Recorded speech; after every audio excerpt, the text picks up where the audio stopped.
창세기 6장에 보게 되면 그 하나님의 아들들이 사람의 딸들의 아름다움을 보고 자기들이 좋아하는 모든 여자를 아내로 삼았다라는 이야기가 나와요. 그러면서 거기에 뇌피림에 대한 이야기가 나오게 됩니다. 창세기 6장 1절을 제가 읽어볼게요. 사람이 땅 위에 번성하기 시작할 때에 그들에게서 딸들이 나니, 하나님께서 에덴을 창조하셨고 그리고 사람을 만드셨단 말이에요. 아담과 하와를 만드시고 그들을 통하여서 후손들이 태어나기를 시작했어요. 그런데 그 후손이 태어나기 전에 어떤 일이 있었냐면 하나님께서 명령하신 단 하나의 약속, 선과 악을 알게 하는 나무 실과를 먹지 말라, 먹는 날에는 정령 죽으리라 라는 명령이 있었습니다.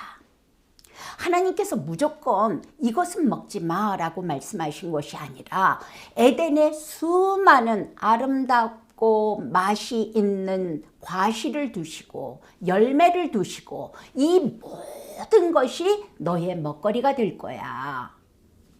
내 임의로 마음대로 먹되 단 한 가지만 먹지 마라 하는 선악과의 약속을 주십니다.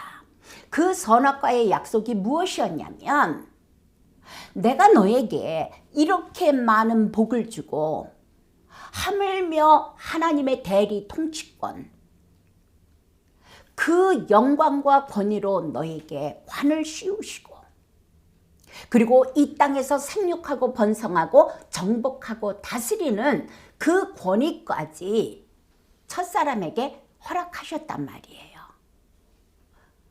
단 한 가지 약속, 선과 악을 알게 하는 나무 실과를, 그 약속을 지키는 한에는 이 복이 다 내 것이 될 거야. 그리고 너는 영원히 나와 함께하며 하나님의 뜻을 이 땅 가운데 나타내는 사람이 될 거야. 그 계획이 하나님께는 있었단 말이에요. 그런데 아담이 하와와 함께 하나님의 언약을 지키지 못하고 사단의 게임에 넘어가서 하나님께 범죄하는 일이 생기지 않습니까? 그리고 나서 정령 죽으리라는 그 죽음이라는 것이 인류 가운데 들어오게 됐어요. 아직은 사람이 죽은 적이 없습니다. 창세기 6장에 오기까지. 그러니까 이들이 사실은 죽는다는 것이 무엇인지 알지 못했을 거예요. 그런 가운데 사람들이 땅 위에 번성하기 시작할 때에 그들에게서 딸들이 나는데 하나님의 아들들이 사람의 딸들의 아름다움을 보고 자기들이 좋아하는 모든 여자와 더불어서 아내를 삼으니, 그러면 이 하나님의 아들들이라는 뜻이 무엇일까? 사람의 딸들이라는 뜻이 무엇일까? 사람들은 굉장히 질문을 많이 갖습니다. 그리고 실제로 그것에 대한 답은 없어요. 신학적으로도 명확하게 답을 내놓은 사람은 없습니다. 그런데 오늘 이 말씀을 제가 읽으면서 무슨 생각을 했냐면 하나님의 아들들이라면 무엇일까? 정말 하나님의 영으로 거듭난 사람들을 하나님의 아들들이라 말하지 않을까? 신학자들은 그렇게 이야기해요. 하나님의 아들들은 천사를 지칭한다고 이야기해요. 신학적으로 따져보면 그 말도 맞는데 저는 이 시대에 예수 그리스도 안에서 거듭난 하나님의 사람들은 하나님의 아들들을 누구라고 이야기할 것인가? 바로 예수 그리스도 안에서 하나님의 자녀된 우리들을 하나님의 아들들이라 말하는 것 아니겠는가? 그러면 사람의 딸들은 무엇인가? 사람의 딸들을 제가 묵상을 하면서 하나님 이것이 무엇일까요? 라고 질문을 하면서 생각을 해볼 때에 세상의 딸들, 하나님을 알지 못하는 세상의 이론과 세상의 아름다운 것들을 사람의 딸들이라 칭한 것은 아닐까라고 생각을 해봤어요.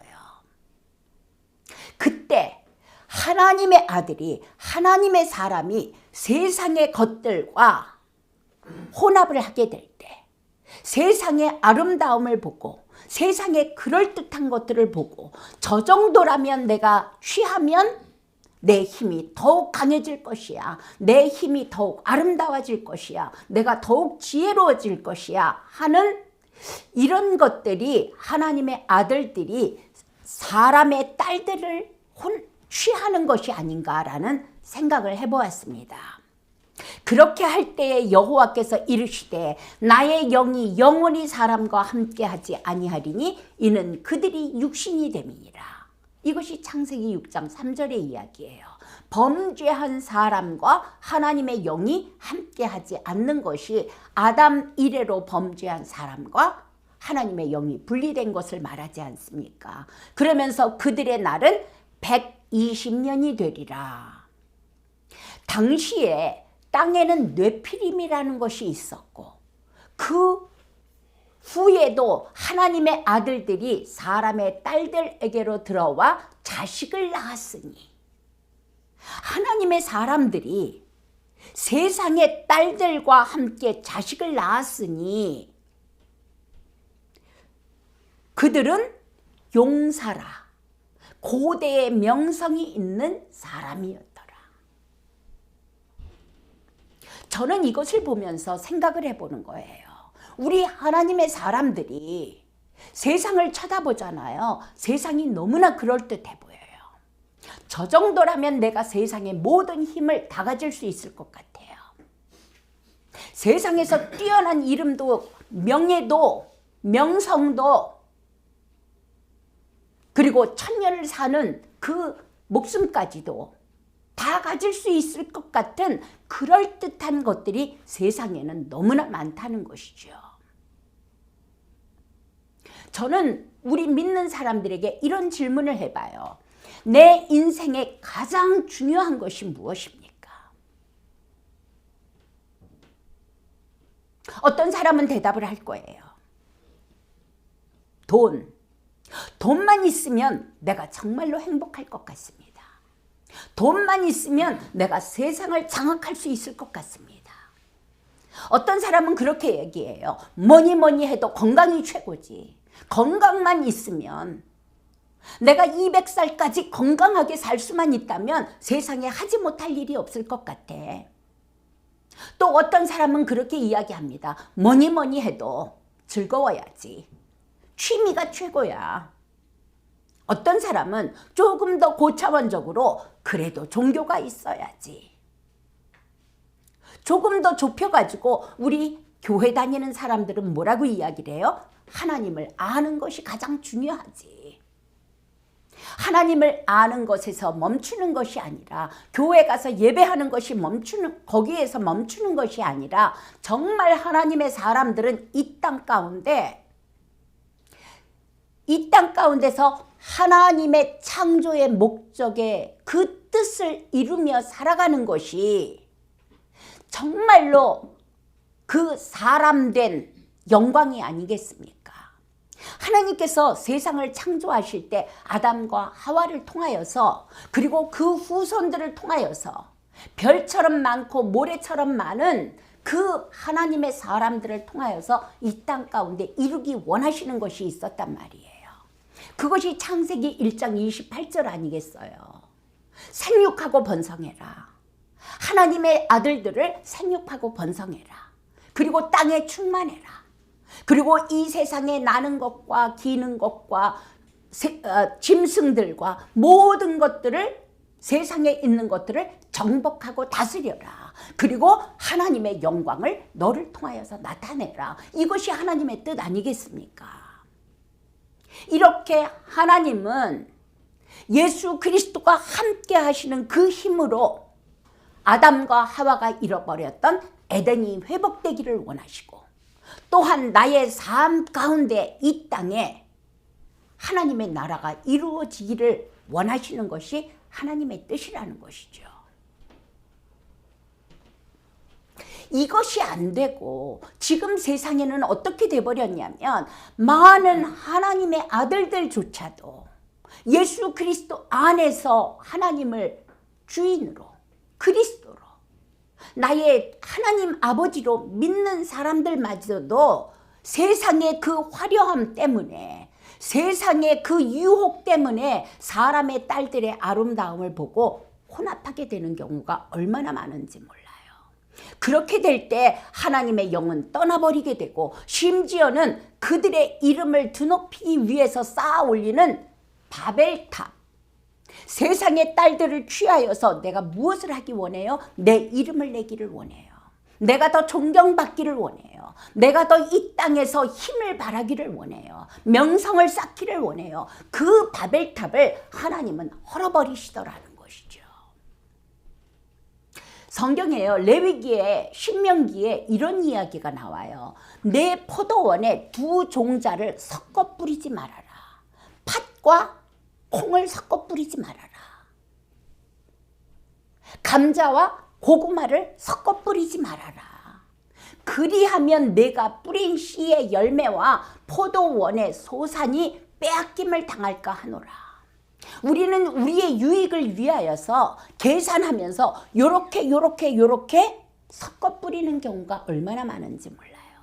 심지어는 교회도 마찬가지예요. 하나님께서 우리에게 주신 거는 무엇이에요? 예수 그리스도의 복음밖에 없어요.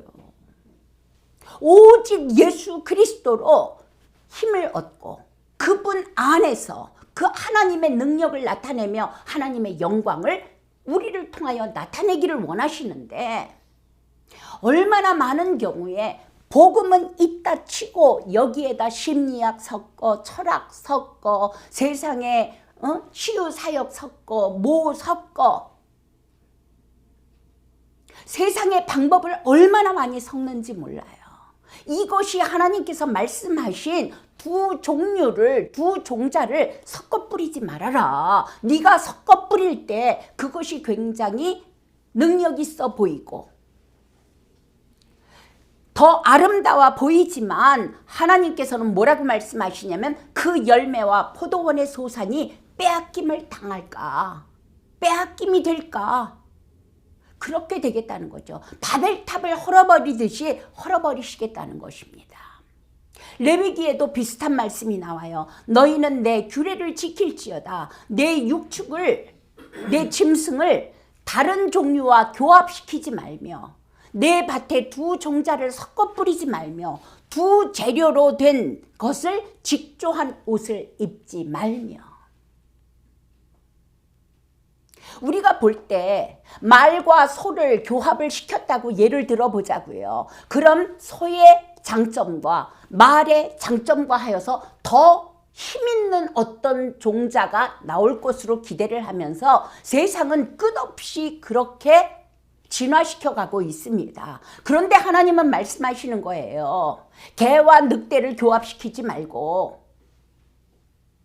짐승과 짐승을 교합시키지 말고, 하나님의 순수한, 하나님의 창조하신 그대로 보존하라는 것이죠. 하나님께서 우리에게 주신 것은 딱 하나, 예수 그리스도의 복음밖에는 없어요. 복음에다가 시스템을 섞으면 굉장히 화려해 보여요. 능력 있어 보여요. 아주 그럴듯해 보여요. 그런데 하나님께서는 섞지 말라는 것이에요. 실크와 면을 섞지 말아라. 실크와 면을 섞으면 너무 좋아요. 나일론과 면 종류를 섞으면 굉장히 튼튼한 옷이, 직조가 나와요. 그런데 그런 것을, 섞은 것을 입지 말아라 라고 말씀하시는 거예요. 그렇게 해서 나왔을 때 너의 그 뿌린 것의 열매와 포도원의 소산이 빼앗김을 당할까? 그 네가 쌓아 올리는 바벨탑이 무너질까? 그리 알아라. 그러니까 하나님께서 그러시잖아요. 이 인간이 자기의 이름을 내기 위해서 자기의 어떠함을 온 지면에 나타내기 위해서 바벨탑을 쌓습니다. 바벨탑을 쌓을 때 하나님께서 어떻게 하세요? 우리가 내려가서 그들의 언어를 혼잡하게 하여서 그들이 서로 알아듣지 못하게 하자. 그리고 하나님께서 온 지면에서 그들을 흩으시면서 그들이 바벨탑을 쌓으며 도시를 건설하는 것을 흩어버리십니다. 이것이 바벨탑이 무너졌던 사건 아닙니까? 나를 위하여서 어떤 강한 것을 이용하지 말라는 것이죠. 하나님에다 세상의 그 어떠한 화려함이나 아름다움이나 강함이나 섞지 말라는 것이에요. 이 일에 심지어는 교회 안에서도 우리가 여러 예를 볼 수가 있어요. 오늘 말씀에 사도행전 6장도 있지 않습니까? 사도행전 6장에 보니까 그래요. 그 초대교회가 부흥하기 시작을 했어요. 사람들이 많이 들어왔어요. 많이 들어오고 나니까 그 안에서 여러 가지 일들이 벌어지는 거예요. 가장 중요했던 일이 무엇이었냐면 구제하는 일이었어요. 그러니까 12사도가 제자들을 불러놓고 이렇게 말씀하십니다. 우리가 하나님의 말씀을 제쳐놓고 접대를 일삼는 것이 마땅하지 아니하노니, 여기에서 접대는 무엇을 얘기하냐면 구제를 이야기해요. 음식을 나누어 주고 굉장히 좋은 일이에요.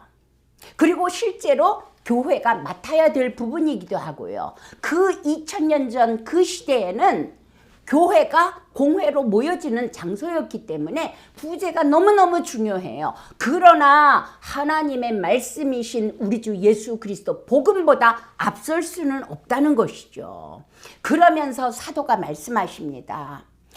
우리 가운데서 사람을 몇 명을 세우자. 그들에게 요 부분은 좀 맡기고 우리 사도가 할 일은, 정말 하나님의 아들들이 할 일은 무엇이냐면 기도하는 일과 말씀 사역에 힘쓰리라. 여러분, 이 시대 가운데 정말 우리가 맡아야 될 부분이 있어요. 물론 구제하는 것도 좋고 어떤 세상적인 것을 이렇게 감당해야 될 부분이 있을지 모르지만, 어떤 경우에도 잃지 않아야 될 것은 하나님의 아들들이 세상의 딸들의 아름다움을 보고 섞지 말고 오직 하나님의 말씀과 기도, 우리에게 맡겨진 그 부분에 충실하자는 것이죠.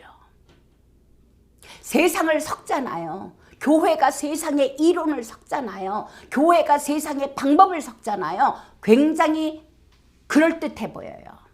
아름다워 보여요. 아주 강건해 보여요. 그러나 하나님은 말씀하십니다. 너희에게 준 순수한 하나님의 아들로서의 복음, 예수 그리스도의 복음에다 세상에 그 어떠한 것도 섞지 않고 너희가 그것을 지켜주기를 바란다 하는 말씀으로 창세기 6장 1절로 4절을 함께 나누었습니다.